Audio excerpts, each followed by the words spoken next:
vanished with ransom money. That's the enduring image of D.B. Cooper, a phantom etched into American folklore.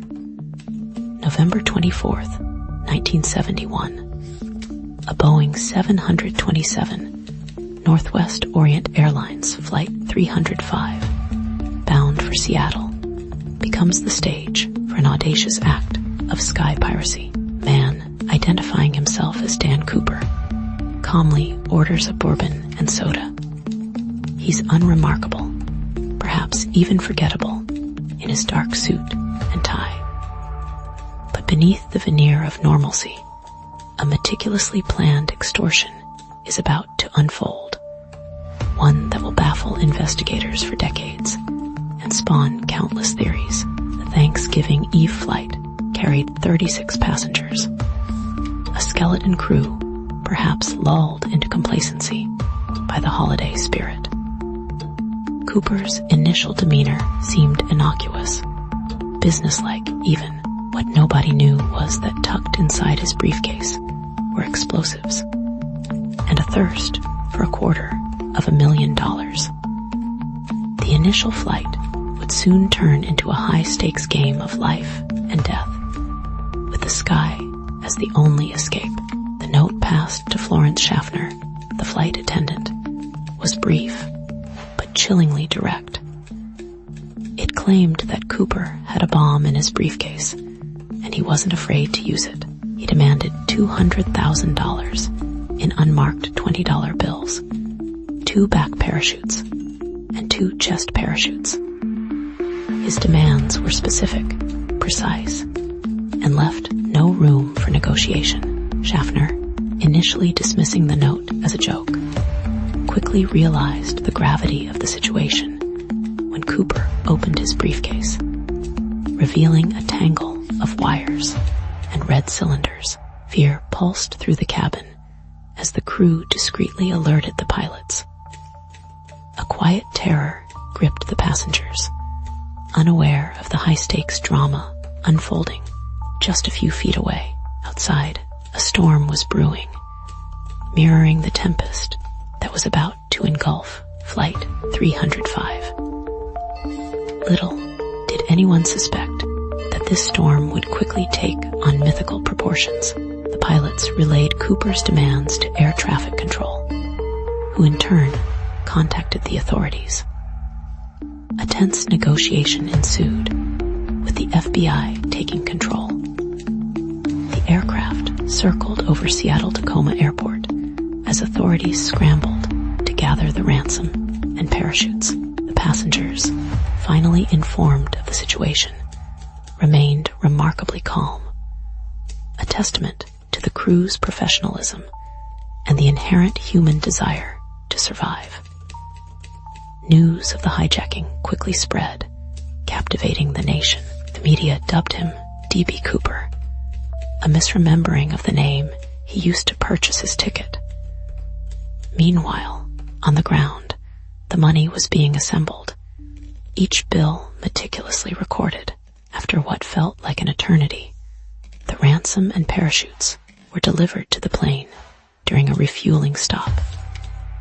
Cooper released the passengers and 2 flight attendants, leaving pilot William Scott, co-pilot William Ratliff, and flight attendant Tina Mucklow. He then instructed the crew to take off again, heading south toward Mexico at a low altitude of 10,000 feet and a slow airspeed. He specified that the rear door, the aft stairs, should remain open during flight. This detail was particularly peculiar, hinting at Cooper's ultimate plan. The crew, though terrified, followed his instructions to the letter, knowing that any misstep could have deadly consequences. The sky now held a different kind of terror, a terrifying unknown. As the plane flew south, a storm raged below. Somewhere over the rugged terrain of southwest Washington, D.B. Cooper lowered the aft stairs, strapped on a parachute, and with the ransom money in tow, leaped into the darkness. It was a suicidal act, or an act of extraordinary daring, depending on who you asked. The remaining crew landed the plane safely in Reno, Nevada. The hunt for D.B. Cooper began immediately, a massive undertaking involving the FBI, local law enforcement, and even the military. But Cooper had vanished, swallowed by the storm and the vast wilderness. The initial investigation focused on the crew and passengers, all of whom were thoroughly questioned. But none seemed to fit the profile of a hardened criminal capable of executing such a complex plan. The parachutes were examined, revealing that Cooper had chosen the less reliable of the two back parachutes and had even cut the lanyard on the other one. This detail perplexed investigators. Was it a mistake or a deliberate act of misdirection? The money, meticulously marked, was the key. Its recovery would be the ultimate proof of Cooper's fate. But the wilderness held its secrets close. The FBI pursued countless leads, interviewed hundreds of suspects, and followed every conceivable angle. They consulted with skydivers, survival experts, and even psychics. The case became a legend, fueled by speculation, rumors, and a healthy dose of American fascination with the outlaw. Yet, despite the massive resources poured into the investigation, D.B. Cooper remained elusive. He was a ghost in the machine, a cipher who had successfully outwitted the system. Years turned into decades, and the D.B. Cooper case became the longest unsolved hijacking in FBI history. Theories abounded. Was he a disgruntled employee with aviation knowledge, a Vietnam veteran with survival skills, or simply a desperate man with a lucky streak? The lack of concrete evidence only fueled the speculation. Some believed he had died upon impact, his body lost in the wilderness. Others were convinced he had survived, living a new life under an assumed identity. A major twist came in 1980, when a young boy named Brian Ingram discovered a decaying package of $20 bills on the banks of the Columbia River near Vancouver, Washington. The bills were confirmed to be part of the D.B. Cooper ransom money. This discovery reignited the investigation and offered a glimmer of hope that the mystery might finally be solved. But it also raised new questions. How did the money end up there? Was it washed downriver from Cooper's landing site? Or was it planted as a deliberate act of deception? The discovery of the money led to extensive searches of the riverbanks and surrounding area, but no further traces of Cooper or the remaining ransom were found. The location of the money, miles from the presumed drop zone, baffled investigators. It suggested that Cooper may have landed far from where they initially believed, or that the money had been transported there after the fact. The find only deepened the mystery surrounding Cooper's fate and intentions.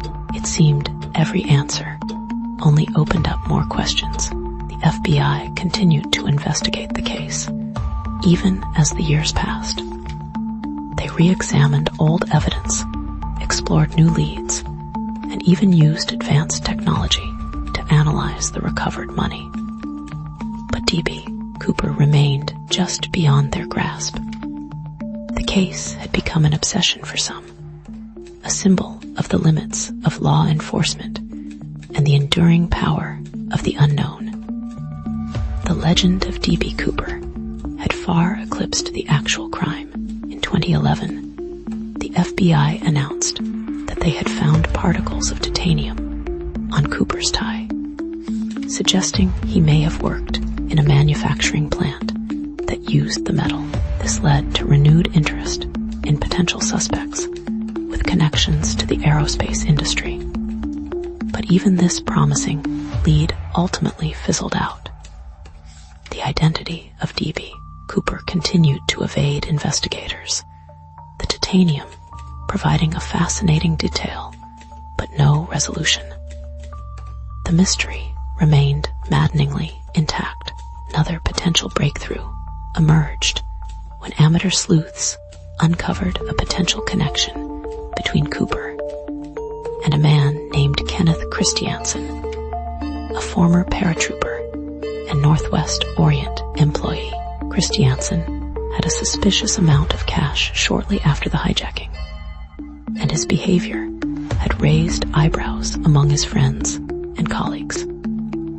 However, there was no concrete evidence linking him to the crime, and he died in 1994, taking any potential secrets with him despite a compelling circumstantial case. Christiansen remained just another ghost in the D.B. Cooper saga. In 2016, the FBI officially suspended the active investigation into the D.B. Cooper case, citing a lack of conclusive evidence and the depletion of resources. The case was relegated to the cold case files, a testament to the enduring power of a mystery that had stumped law enforcement for over 4 decades. The announcement was met with disappointment and resignation by those who had dedicated years to the pursuit of D.B. Cooper. The skyjacker had won. The D.B. Cooper case remains one of the most intriguing and enduring mysteries in American history. It's a story of audacity, cunning, and the enduring human fascination with the unknown.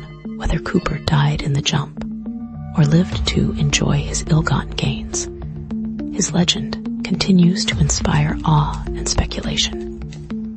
He became a symbol of anti-establishment rebellion, a folk hero who dared to defy the system and vanish into thin air.